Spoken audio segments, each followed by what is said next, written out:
Kathy, the 3rd and 4th graders are sending sleeping bags to the devastated country, and they're constructing every single one of them by hand. That's why this week they're making the grade.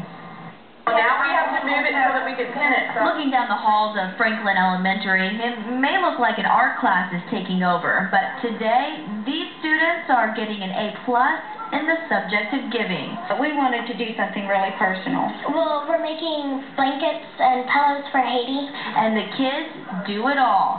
They measure, pin, iron, and even sew, transforming donated sheets into a sleeping bag with a pillow like this one. A lot of them are sleeping in the dirt, and I hope that this helps a little. I made it with my very own hands. Keep it forever. It's just for you. Sincerely, Jada. Each sleeping bag will be sealed with a very special letter, and 4th grade teacher Julie Ansel tells me she hopes this is a lesson that sticks. If a 4th grader sincerely is doing this at this time in their life, that hopefully that will continue throughout their life. Push it real gentle. Although the students are learning a lot along the way, They're not so far away from us. I'm told the biggest lesson, learning to help your neighbor. Haiti's right there.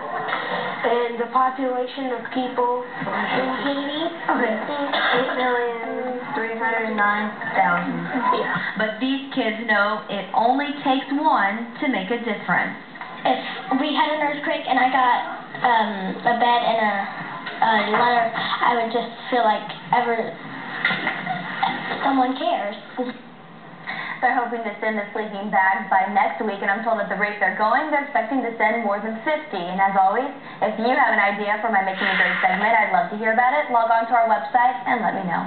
Those are really great. That is. That looks very comfortable.